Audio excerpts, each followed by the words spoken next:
Live for yourself, Jihangir. Live for what makes you happy. I hear her with my stopped breaths. Jihangir. Isn't it my true identity? She is right. I am living for Jihan. I never tried to live for Jihangir. Not even once. Life will not give you a chance again and again. Do what you want for yourself, not for people. Her words strike into my heart like a sharp arrow, hitting the most painful spot. But truth hurts, right? It always does, and I can't do anything about it.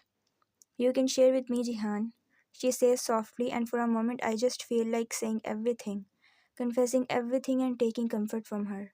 I find my voice. If you are so done with your life, you can't do what gives you peace and happiness. You have to work 24/7 for someone else. You have to obey someone and tire yourself out, and still you don't get the inner peace. Won't you feel like killing yourself too? No, I won't do that work that my heart doesn't approve of in the first place. And if I have to do it because of a reason, then I'll have sabr. What is sabr? I ask. She stays silent for a moment and then speaks. Sabr is patience. The belief that Allah is with you. He is watching you. He knows what you're going through and what struggles you're facing. And He surely has the best rewards for your hard work and trust in Him. So you just have to wait for the rewards with patience. She explains. Sabr. I am not a Muslim. I don't believe in the existence of Allah. So sabr doesn't exist for me either. And it's Allah who gives respect and He's the one who takes it away too. If the respect, the fame, and everything's meant to be taken away, I can't do anything to keep it to myself. In this world, you only get what you work for, not by reliance on a fantasy. I ask her, what if you don't have the element of sabr in you? Then your iman is not strong. Her words always confuse me the most. What is iman? Trust in Allah. I don't hide the mock in my tone. So you won't end your life just because you trust your Allah? Suicide is haram in first place. So even if I'm not in a good shape to carry on with my life, there's no way I even think about suicide. She says. I stop myself from laughing. Not even suicide is haram in this religion. How pathetic. I ask her, why is suicide haram? Because everything has a fixed time by Allah. Your income throughout life is fixed, your risk throughout life is fixed, your age is fixed, your partner, your relationships, everything is fixed, including your death. And you will only get death when it's time. And suicide is just a trap of Shaitan. Allah made it haram just to test this iman of this believer. And if he doesn't believe in what I've just told you, he would be trapped in Shaitan's trap and go for suicide. My life is Allah's amanat, and I won't sacrifice it. She again makes me speechless with her words. How does she manage to gather such words? Or maybe her religion teaches all of this to her to live a happy life? What if Allah is not seeing you? What if He doesn't even know you? He even remembers to provide food to an ant living in a stone. Then how can He forget me? Allah is closer to me even more than my jugular vein. Another ridiculous thing.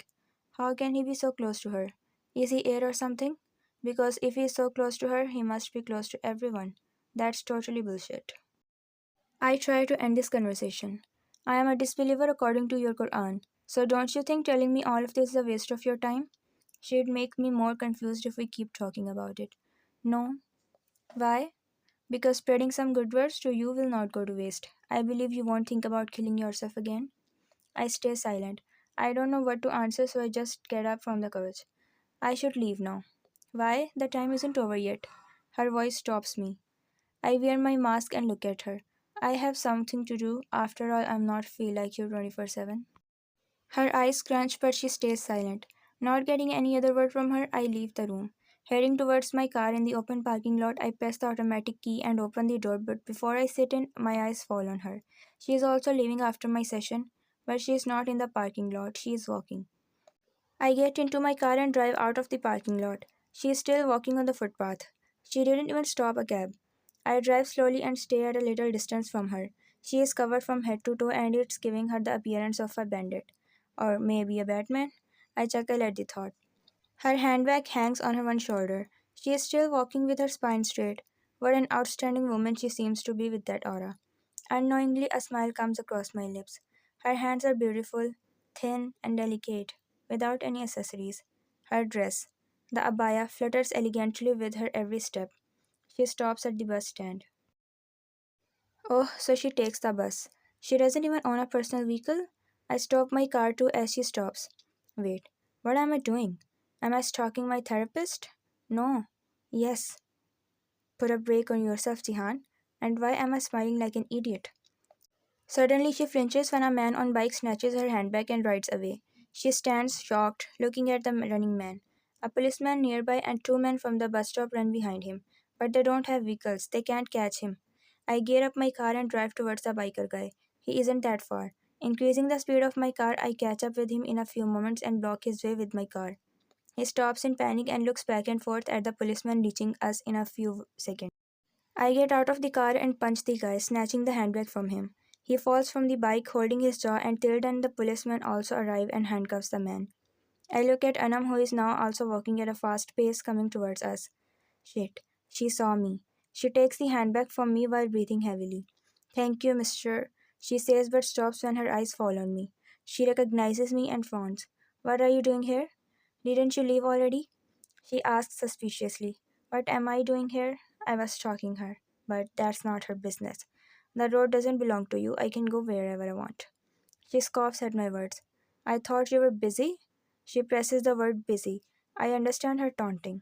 I scoff and bite my lip. I helped you, and instead of thanking me, you're being ungrateful, Anamkara? I grimace. She rolls her eyes. Were you stalking me? Damn, what is she? A scanner? How can she see through my lies every time? Not like I'd admit. You're wishful thinking. She clicks her tongue and slides her handbag back on her shoulder. Thank you for the help. Saying, she turns around and walks towards the bus stand. I stand staring at her until she reaches her spot. The bus is also here. She climbs up the bus. The sound of horns pull me back to reality. I look at the cars in a row. Shit, I've blocked half of the road. Immediately getting into my car, I drive away from there. I've already wasted time. The car drives on the empty highway. The wind blows my hair back as I speed the car up. I am going to my hometown today. The journey from Seoul to Incheon takes about 1 hour. Finally, I am going to meet my parents after many days. My abdomen is in pain again. I seriously need to visit a doctor. I'll do it on this visit. Mom told me to call her before coming, but I don't plan to have a blind date with anyone, so I'm just going without informing. I don't think I can marry someone at this point in my life. Just the thought of it terrifies me. I would ruin not only mine but also an innocent girl's life. And I won't do that. After a few minutes, I enter the boundaries of Incheon and just a bit more drive leads me to my house. Pulling at the doorway, I grab the basket of fruits and get out of the car. I press the bell. Mom's going to freak out seeing me without a notice. But it's okay. After a few moments, the door opens and instead of seeing Mom with a shocked face, I see a girl with an excited face. Did I enter the wrong house? But it's my house. Who is this? Sia, is it Jihan? Mom shouts from inside. Sia? Never heard of this name before. Yes, Mom. She shouts with an ear to ear grin. What, Mom? She gives me a way to enter inside. Welcome home, Jihan.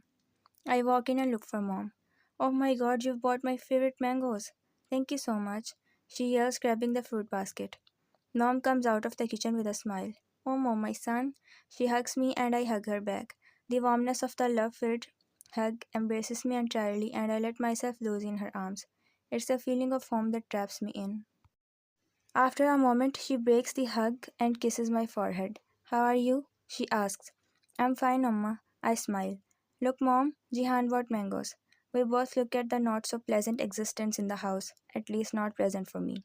Mom smiles at her and looks at me. Meet Sia. She is the one I wanted you to meet. My eyes widen as I stare at her. The blind date? No way I'd date this girl.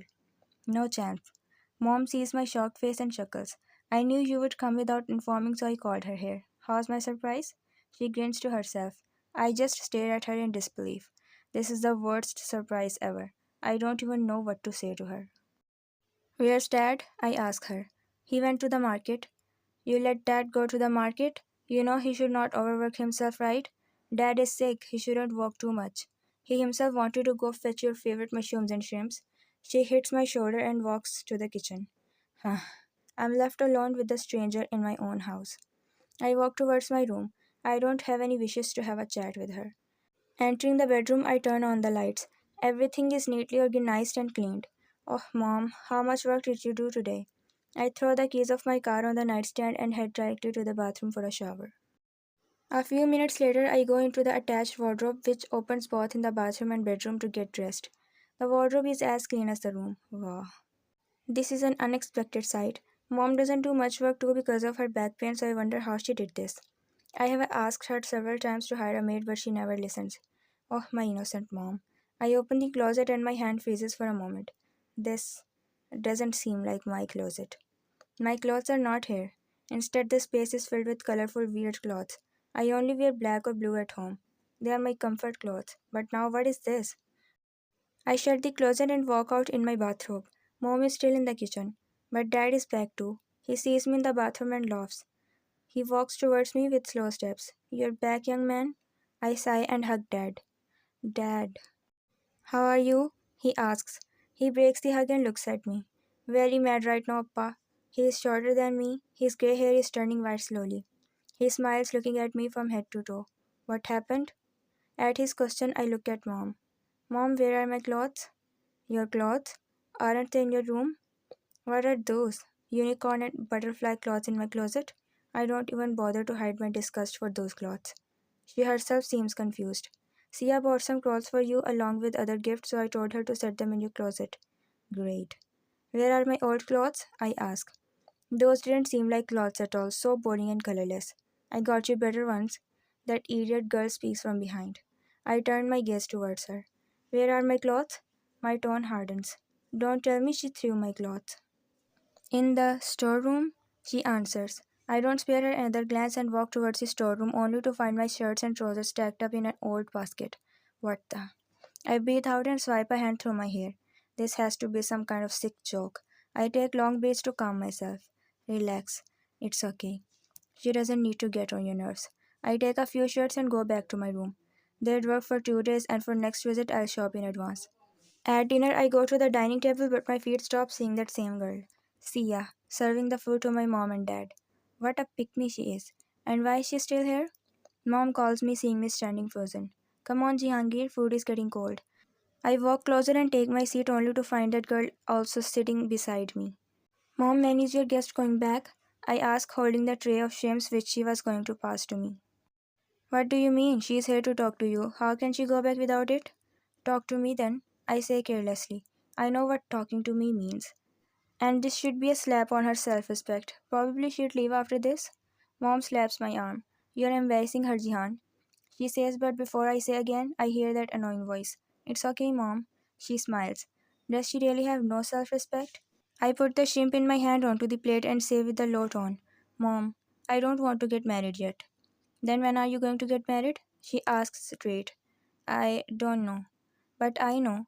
Either you're getting married now or don't call me mom again. She doesn't even spare me a glance while saying this. A crack in my chest hurts me like daggers. Mom, you've been pending it for years now, and it's not going to happen again. She says with a finality in her tone. She's really going to do what she says. But I can't. You can't stay single until you're an idol. You don't even date anyone. How is life going to work? She finally looks at me, but the look in her eyes doesn't work well for me. I try to defend myself, like it is working right now, too. Let him have some time to think. Dad interferes, but mom silences him with a glare, too.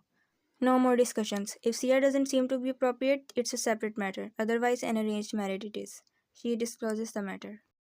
Do I even matter? Why am I here? Just a wee puppet of another woman after running from one? It's so suffocating. I don't feel good. I can't breathe. It feels. I feel like dying. I get up from the chair and walk towards the gate. Jihan, come back. I hear mom from behind, but I can't stop. My feet take me to open sky. I need air. I need to breathe. I inhale long breaths, but nothing works. My heartbeat fastens. It hurts. I put a hand on my chest and slide along the wall. I am dying. But it's good, isn't it? I will die. Everyone will be at peace. I will be at peace. Jihan, I flinch at Dad's voice. I look up. He is standing near me. He is looking at me worriedly. No, he shouldn't see me like this. He will ask me questions now. Why am I acting like this? What happened to me?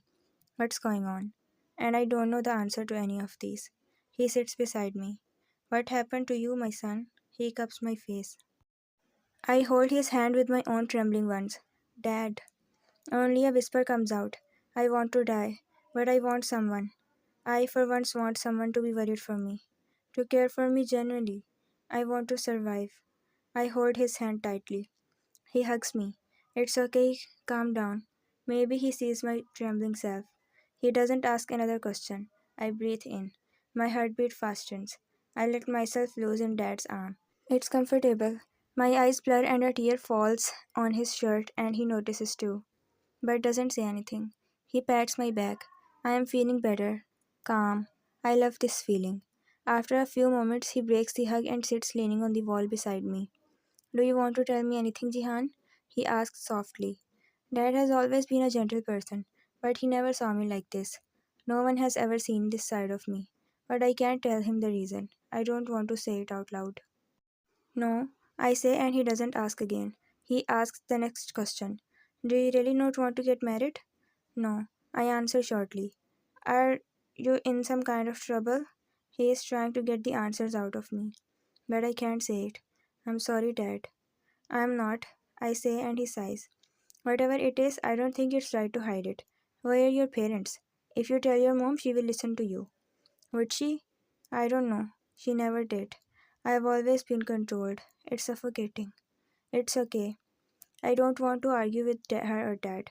I know in the end I will have to do what I'm told, just like a puppet. If I don't agree, I would be blackmailed. Dad stands up. Come inside, have your dinner. You haven't eaten anything since you came back. I am not hungry. Okay, then let's go for a shot. Not in the mood, Dad. I would love drinking right now. It will soothe my mind. But I don't want to do something in my drunk state that will raise more doubts in Dad's mind. Alright, go to your room. I will bring your dinner there.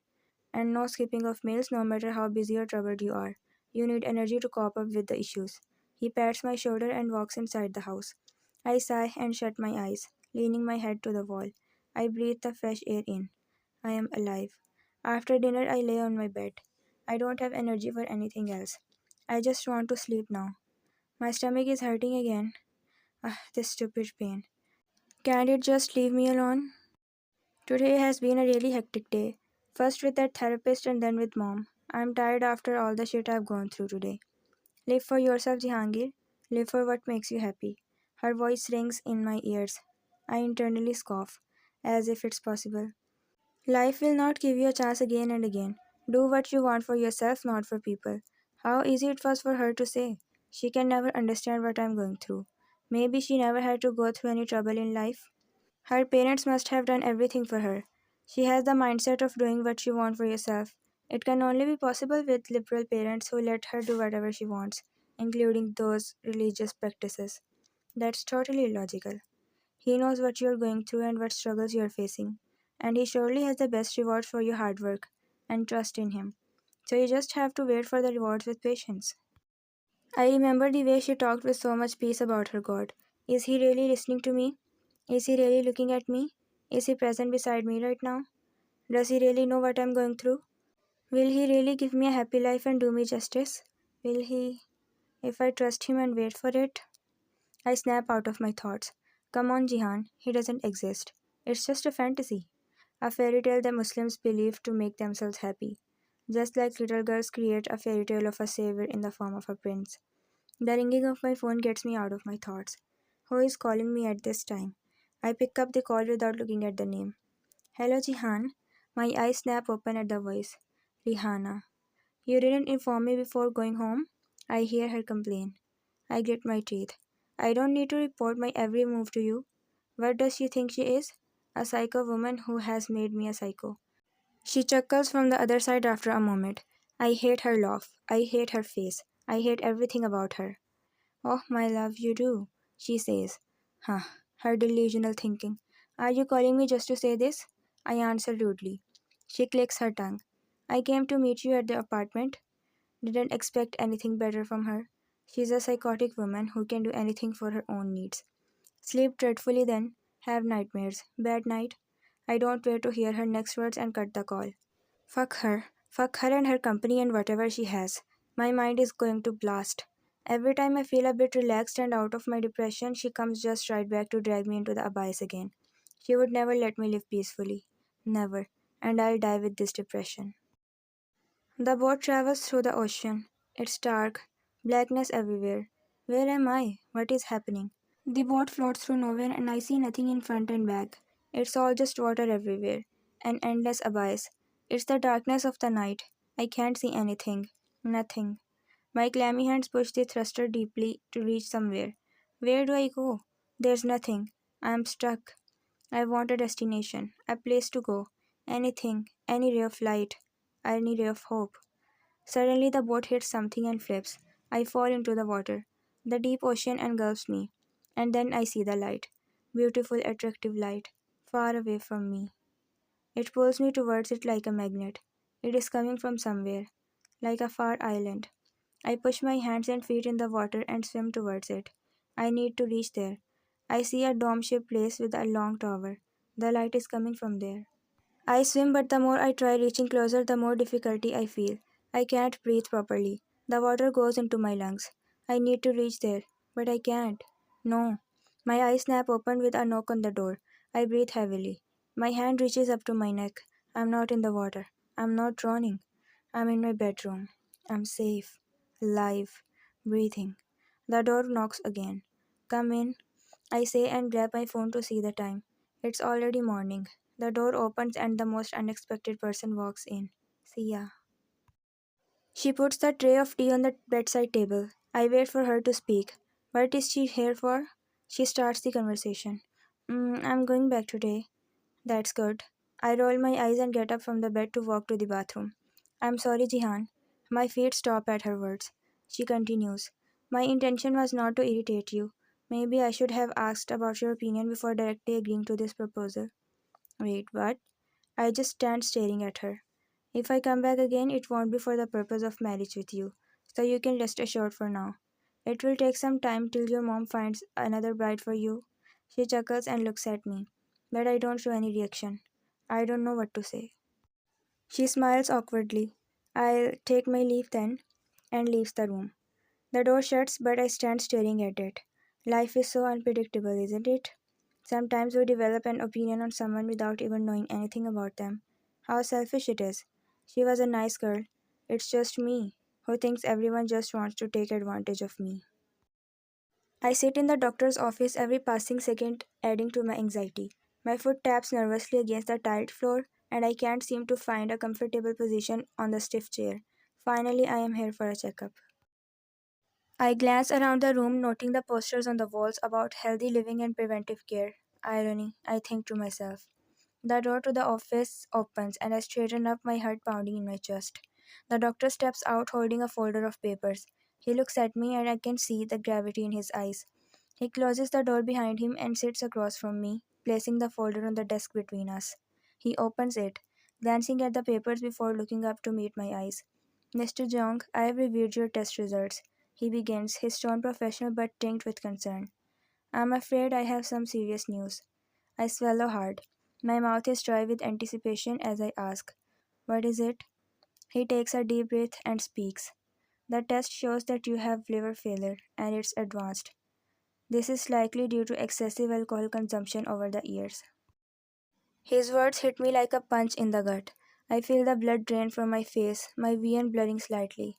Liver failure? The words echo in my mind, almost unreal. Liver failure? I manage to croak out. A wave of nausea washes over me, and I grip the arms of the chair to steady myself. How bad is it? My tone falters with the amount of shock. The doctor leans forward, his expressions empathetic. It's quite severe, Jihan.